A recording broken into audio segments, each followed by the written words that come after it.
Shalom. Puji nama Tuhan. Saya bersyukur pada Tuhan Yesus. Saya ada di sini. Dan saya berterima kasih pada hambanya, Pastor Jibril dan Ibu. Ada sukacita? Oke. Nama saya Evangelis Hendrik Leverty. Saya asal dan pelayanan di Kalimantan Barat. Ya, kesalahan saya memang banyak pelayanan di situ. Kadang-kadang ya istilahnya bisa sampai sebulan, berapa lama. Tapi saya tinggal di Jakarta. Ya, oke. Sebelum saya memulai firman, tolong bisa diputar video pelayanan kita.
Terbatas kuasa-Mu Tuhan,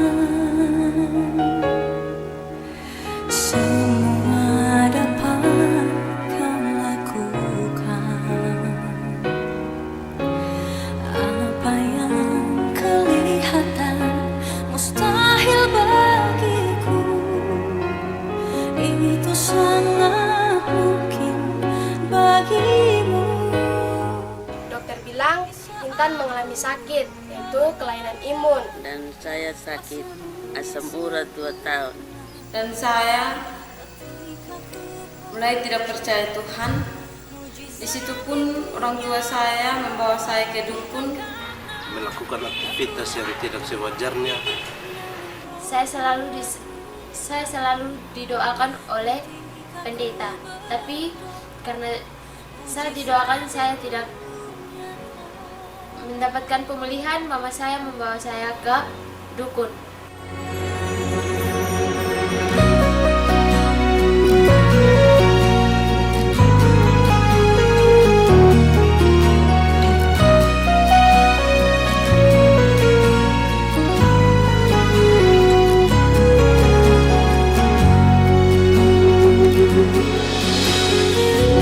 Terbatas kuasa-Mu Tuhan, semua dapat Kau lakukan. Setelah saya periksa, yang keluar itu berupa batu kristal atau batu ginjal. Itulah mujizat yang saya alami setelah didoakan. Berarti Mama merasa bahwa sudah sembuh total setelah didoakan? Sudah sembuh total. Setelah saya didoakan oleh pendeta, ternyata sakit kepala yang saya rasakan itu tiba-tiba saja hilang dan saya mengalami sembuh sampai sekarang ini. Puji Tuhan, 2 hari 3 hari berikutnya sakit yang ada di belakang saya ini sudah agak membaik. Nah, dari sinilah kami merasa bahwa betul pertolongan kasih Tuhan itu tidak pernah terlambat. Besar kuasa dari sebuah doa juga benar-benar mengubah keadaan kami. Menghadapi Kristi tanpa rasa takut, karena setelah saya didoakan oleh pendeta Hendrik, Tuhan memperhatikan saya dan juga dalam kesembuhan saya melalui hamba Tuhan mendoakan saya. Jadi saya sekarang dalam keadaan sembuh. saya mulai merasakan keringanan pada jantung saya, tidak lagi berdebar yang mengguncang saya. Sebenarnya kalau saya lihat minum itu saya harus minum, tapi puji Tuhan dengan kuasa Tuhan bisa pulihkan betul-betul sampai hingga saat ini. Puji Tuhan, beberapa minggu kemudian saya mengalami pemulihan. Setelah saya didoakan, saya sudah tidak sakit lagi. Mujizat itu dekatimu dan hidup oleh percaya.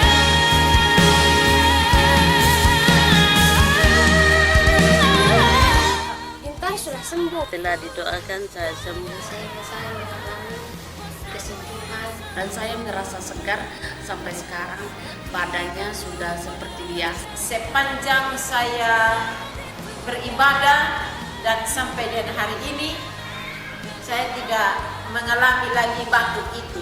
Saya mendapatkan diri saya kembali. Kami sangat bersyukur, berterima kasih kepada Tuhan Yesus yang mengutus hamba-Nya boleh berada di gereja kami. Terima kasih banyak Bapak, terima kasih Tuhan Yesus. Engkau begitu baik dalam kehidupan kami. Jika ku percaya mujizat itu nyata. Oke. Baik. Bisa dimatikan. Ya. Kita langsung saja karena waktu. Oke. Bapak Ibu lihat Alkitab Anda. Buka Alkitab Anda di Markus pasal 4. Markus pasal 4 ayat 35 sampai dengan 41. Tema yang saya kasih, iman mengubahkan keadaan. Markus pasal 4 ayat 35 sampai dengan 41. Bapak Ibu kalau sudah menemukan, saya tidak akan baca semua. Saya akan jelaskan beberapa hal. Bapak Ibu simak saja dengan kondisi Alkitab Anda terbuka. Singkat cerita, suatu hari dikatakan di sini, waktu hari sudah petang, Yesus ngomong sama muridnya. Dia bilang gini, mari kita bertolak ke seberang. Nah, saya melihat ini Yesus sedang mengajak muridnya untuk mengalami sebuah tantangan yang baru. Bertolak ke seberang. Lalu di 36 ini dikatakan begini, mereka meninggalkan orang banyak itu lalu bertolak. Jadi mereka ikut Yesus, mereka bertolak. Dan kitab saya mencatat membawa Yesus beserta dengan mereka dalam perahu di mana Yesus telah duduk dan perahu-perahu lain juga menyertai dia. Kalau saya lihat di film cuma satu perahu. Sebenarnya di sini perahu-perahu lain juga. Saya lihat di New King James juga sama. Ada perahu-perahu yang lainnya. Jadi kalau di film cuma digambarkan satu perahu, sebenarnya lebih dari satu. Oke. Nah, singkat cerita, di 37 masalah muncul. Apa itu? Lalu mengamuklah taufan. Nggak ngomong taufan yang biasa, tapi di sini ngomong sangat dahsyat. Dan ombak menyebur masuk ke dalam perahu. Sehingga perahu itu mulai penuh dengan air. Oh, ini masalah besar ya. Ya, masalah besar saya bilang. Jadi diajak bertolak, bertualang, mengalami sebuah tantangan yang baru. Baru aja sebentar tantangan itu muncul. Taufan yang sangat dahsyat hantam. Pak, Bu, coba kita renung-renung dikit, kadang hidup kita kayak begitu. Tuhan bawa kita ke tempat yang baru. Tuhan bawa kita ke sebuah tantangan baru. Tiba-tiba datang itu taufan yang sangat dahsyat dan ombak menyebur masuk dalam perahu. Katakan ombak menyebur masuk ke dalam perahu, katakan itu rumahmu sedang bermasalah. Rumah tanggamu ternyata sudah bermasalah. Rekening di bankmu sudah bermasalah. Alkitab saya mencatat begini, 38. Pada waktu itu Yesus sedang tidur, diberikan sebuah tilam. Bagus, berbahagialah orang dalam kondisi apapun selalu ada Yesus dalam rumah tangganya. Amin. Sepi sekali. Ini kita GBI kan? Harusnya semangat. Amin. Kamu kasih saya amin, berarti kamu kasih saya feedback. Saya sedang ngomong firman Tuhan. Kasih saya feedback. Ini, berbahagia orang yang bawa Yesus dalam keluarga dia, dalam rumah tangga dia. Berbahagia orang, bahwa tetap ada Yesus dalam perusahaan dia. Sebagian orang berpikir, ya kenapa saya mesti begitu? Yang penting setiap hari Minggu saya beribadah di sini. Pak, Bu, pastikan Yesus itu selalu bersama Anda. Ini, pada waktu itu Yesus yang tidur di buritan sebuah tilam, maka murid-muridnya membangunkan dia dan berkata kepadanya, Guru, engkau tidak peduli, kau kita binasa. Murid-murid ini terlalu cepat cemas, karena dia lihat sikon, matanya lihat sikon, telinganya dengar sikon. Ini taufan yang sangat dahsyat, Guru. Ombak sangat dahsyat menyebut masuk. Ini perahu sudah mulai penuh dengan air. Sebentar lagi tenggelam dan mati. Kurang lebih begitu. Memang nggak ngomong gitu. Dia cuma ngomong kita binasa. Wajar saja kalau manusia berkata begitu. Tapi yang saya mau ajarkan di pagi ini singkat dan jelas, karena kondisi waktu diberikan. Saya ngomong gini, Pak, Bu. Saya sering bertemu dengan orang-orang Kristen dengan kondisi yang seperti begitu. Jadi dia dalam sebuah permasalahan besar, dia selalu ngeluh sama Tuhan dan ngomong sama Tuhan, Tuhan, kau tak peduli sama aku. Tuhan, di mana engkau? Tuhan nggak ada di mana-mana, Tuhan ada di sampingmu. Yehova Shammah, amin. Tuhan Maha Hadir. Seringkali saya melihat hanya doa keluh kesah. Kadang sudah bercampur dengan kekecewaan, karena mereka berpikir doa sekian kali Tuhan tidak jawab. Kalau Anda tadi menonton video tadi yang saya minta ditayangkan itu bukan dari satu gereja. Setiap gereja pasti ada 2-3 orang kesaksian. Pasti ada. Ini ibu yang asap urat lama itu di GBI pada Dita, itu yang pakai baju kuning itu. Saya pernah pelayanan situ. Saya mau kasih tahu pada Bapak Ibu terkasih.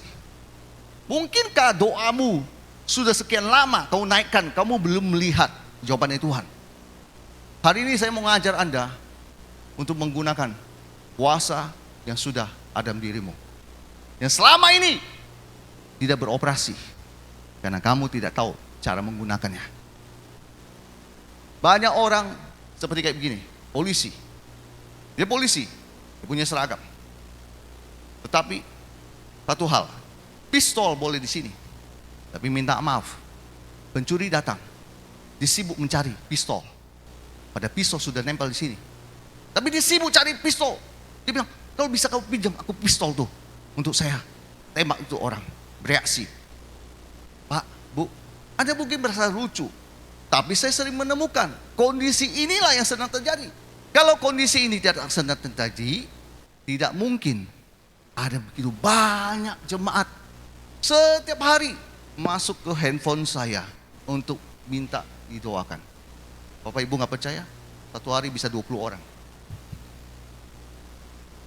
20 orang.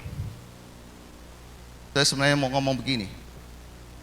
Saya rindu jemaat itu belajar.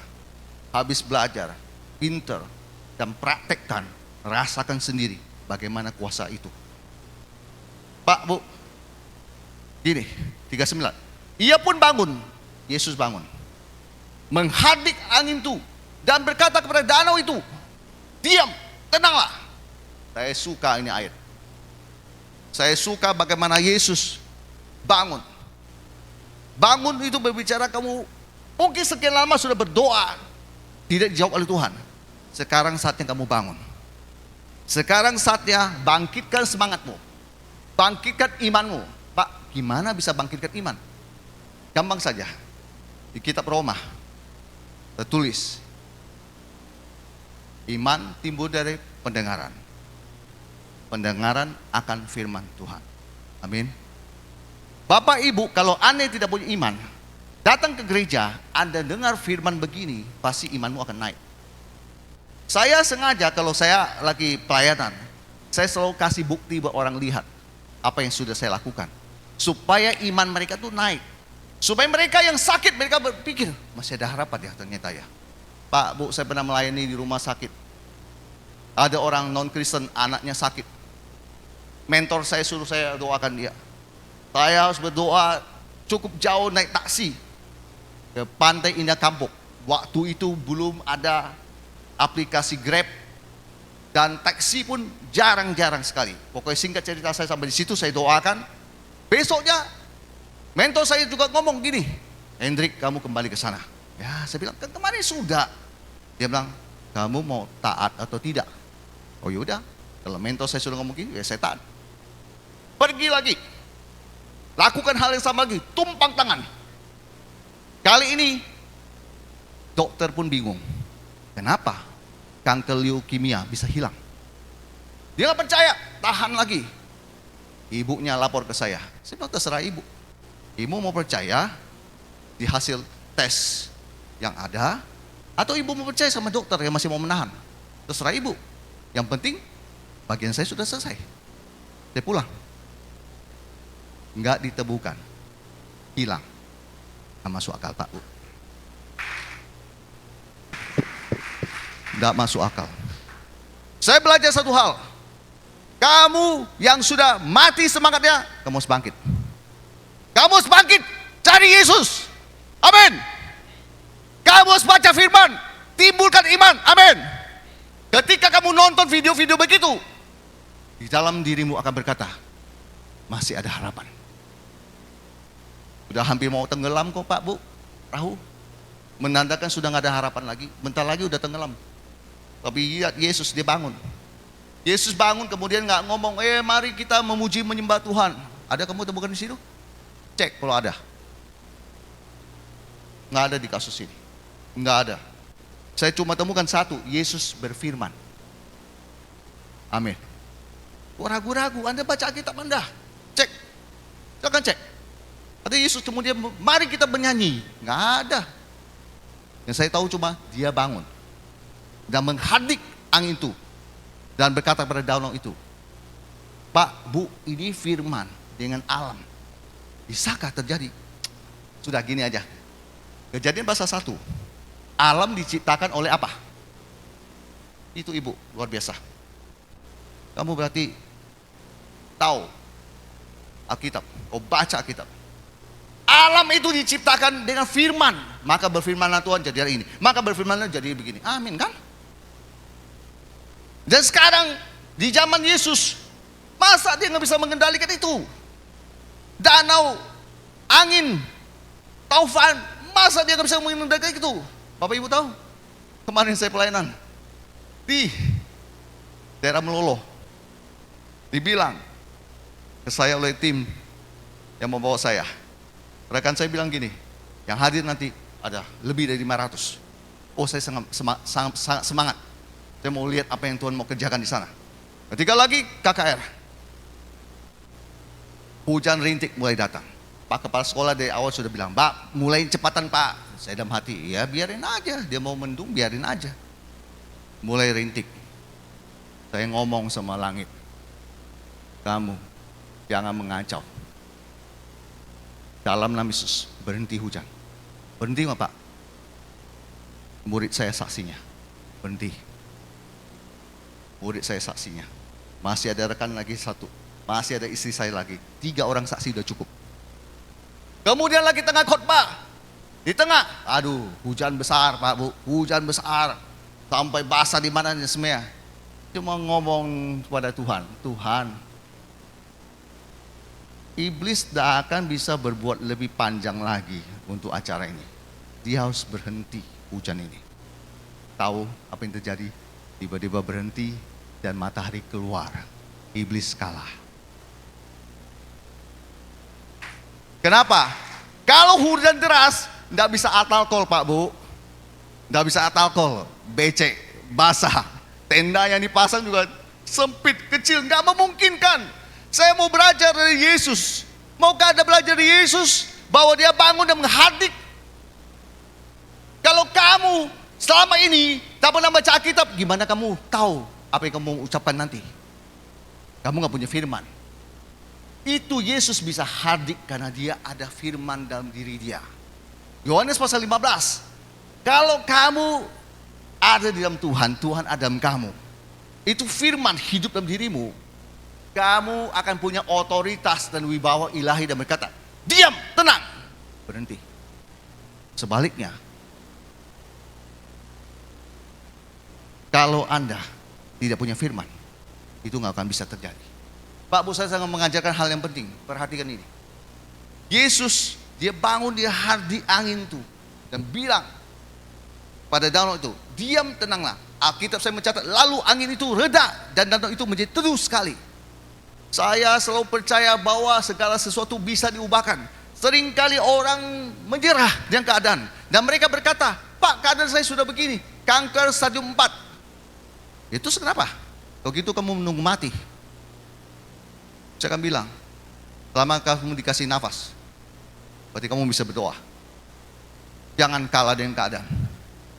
Jangan dikondisikan oleh keadaan. Seringkali saya pelayanan KKR di Kalimantan Barat. Saya suruh tim, saya sudah bergerak. Tapi ketika WL tidak taat, WL bilang apa? Hujan deras, Pak. Pak, pastor, hujan deras. Saya bilang, kau punya mulut kan? Kau punya mulut kan? Perintahkan, berhenti. Kenapa nggak berani perintahkan berhenti? Nggak enak, Pak. Pak, Bu, gini sekarang saya mau kasih tahu. Urusannya untuk Tuhan, semua sah-sah saja. Amin. Kalau buat saya ya, kalau semua urusan buat Tuhan, sah-sah saja, semua di bawah kendali kamu. Kau perintah berhenti, berhenti. Kenapa saya mesti basah? Bapak Ibu kan nggak pernah lihat daerah saya, karena saya cuma dikasih 30 menit, singkat dan jelas. Saya nggak bisa putar video pelayanan di tempat saya, itu lumpur semua. Kalau saya masuk ke daerah situ, tidak ada pelayanan yang saya akan tuju untuk KKR. Kalau hujan, itu pasti licin, motor pasti jatuh. Dan saya selalu bilang sama istri saya, dalam nama Yesus kita berdoa, hujan gak akan turun saat kita masuk. Kalau kita udah keluar, mau hujan, terserah. Kita udah selesai. Dan saya selalu melihat itu terjadi. Kenapa? Firman berkuasa atas keadaan. Seringkali Tuhan mengajarkan kepada kita umatnya, jangan gampang menyerah. Terlalu gampang dikit-dikit menyerah. Menyerah pada keadaan, dikondisikan oleh keadaan. Oh Pak, kaki saya kan begini sakit Pak, makanya nggak bisa ke gereja. Oh gitu ya? Di mana imanmu? Oh Yesus hidup di tahun 2026, dia akan berkata, di mana imanmu? Aktifkan imanmu. Aktifkan imanmu. Berkatakan firman. Ubah keadaanmu. Jangan keadaan yang mengubahkan kamu. Seringkali orang terkondisi dengan keadaan, makanya dia ikut dengan keadaan. Saya ulang ya. Terkondisi oleh keadaan, makanya ikut keadaan. Di dalam nama Yesus saya akan mengajarkan kepada jemaat, jangan pernah kamu yang punya roh penguasa, conquer, ditaklukkan oleh keadaan. Maka itu nggak sesuai dengan firman. Karena Tuhan memberikan kamu roh yang menaklukkan, bukan roh yang dikalahkan oleh keadaan. Seringkali saya melihat ketika para pelayan Tuhan dia gimana ya? Dia bilang, Pak, ini kan saya nggak punya uang dan sebagainya. Aduh, tadi dikalahkan oleh cuaca, kedua dikalahkan oleh uang. Pak, Bu, kamu punya mulut kan? Kenapa kamu nggak coba perintahkan Tuhan? Aku percaya dalam nama Yesus berkat akan tercurah buat aku. Kenapa kamu nggak coba? Pilih mana? Daripada terus mengeluh atau daripada mengatakan firman? Kalau saya jadi Anda, lebih baik saya memperkatakan firman. Dan mulai bangun dan memperkatakan firman, ubah semuanya pasti berubah. Saya kesaksian terakhir, saya tutup. Pemain musik boleh maju ke depan. Khususnya keyboard. Kami di Kalimantan Barat terkenal dengan pembakaran di hutan. Ini fakta, saya bukan menjelekkan daerah saya. Fakta. Beberapa tahun pasti ada asap banyak. Dan asap itu sampai ke Malaysia, Singapura. Di F bro, boleh. Iringi saya. Slow aja musiknya, tolong jangan terlalu melebihi saya suaranya. Selalu ada asap. Anda tahu, dari Bandara Supadio udah penuh dengan asap. Kadang pesawat nggak bisa turun, harus putar-putar dulu. Kok bisa membayangkan kondisi sangat buruk kan? Suatu hari istri saya ngeluh-ngeluh. Iya tuh kita bisa sakit ispan. Lalu saya bilang sama dia begini, udahlah, daripada kita mengeluh, ubahkan keadaan ini. Dengan cara apa? Panggil hujan turun. Lalu dalam perjalanan pelayanan saya ke sebuah gereja, ada sebuah motor di depan yang mengantar saya untuk pergi ke gereja pelayanan. Dia tunjuk jalan buat saya. Saya nggak pernah lupa. Saya arahkan tangan saya ke kaca bersama istri saya. Saya bilang, kita berdoa, minta hujan turun. Dalam nama Yesus, hujan turun. Tiba-tiba, baru nggak sampai 1 kilo, dari langit dilempar satu titik air. Saya ketika melihat itu, saya punya iman langsung naik 100%. Tadinya mungkin cuma 75. Setelah saya lihat satu titik air, saya lihat itu memacu semangat saya lebih lagi percaya. Saya tunggu saja. Baru satu titik itu, jalan berapa ratus meter langsung buah, hujan semua. Saya nggak pernah lupa apa yang Tuhan perbuat dalam hidup saya. Orang yang ngantar saya basah semua. Sampai ke gereja, Pak Gembalanya bilang, aduh, kami sudah berdoa jangan hujan. Ya, kan banyak asap Pak Gembala dalam hati saya. Lalu, kenapa hujan gini-gini? Aduh, dia suami istri ngeluh-ngeluh. Saya masuk ke toilet. Saya bilang, Tuhan, kasihanilah umatmu. Mau datang KKR nggak bisa. Sekarang, hentikan hujan itu. Keluar dari toilet, berhenti semua. Anda bilang, gak mungkin Pak. Minta maaf ya, saya punya saksi hidupnya. Istri saya. Gak mau saya berbohong. Buat apa saya berbohong? Saya mengalami kuasa itu. Sekarang saya sudah ajar pada jemaat di tempat ini. Singkat saja, gak apa-apa. Saya rindu jemaat Anda mengalami kuasanya. Jadi jangan lagi berdoa mengemis-mengemis pada Tuhan. Kau punya kuasa. Kau punya mulut. Kau punya iman. Oh Pak, nggak punya iman. Baca Alkitab. Timbulkan iman. Timbulkan iman. Baca bersuara, jangan dalam hati. Kau baca bersuara, masuk di hatimu. Menguatkan kamu. Sehingga kamu punya alasan untuk kamu beriman. Ketika kau bilang, dalam nama Yesus, keuanganku diberkati. Dalam nama Yesus, sakit penyakitku sembuh. Dalam nama Yesus, keluargaku yang berantakan ini pulih. Dalam nama Yesus, suamiku yang pergi kembali. Bisa? Bisa. Saya Evangelis Hendrik Wileveti sudah keliling kemana-mana dan saya sudah membuktikan ada orang yang saya panggil pulang dari Barito Timur. Dia ada di di Pangkalan Bun, jauh sekali. Pulang ya. Gak ada yang mustahil bagi Tuhan. Hanya adakah iman di hatimu?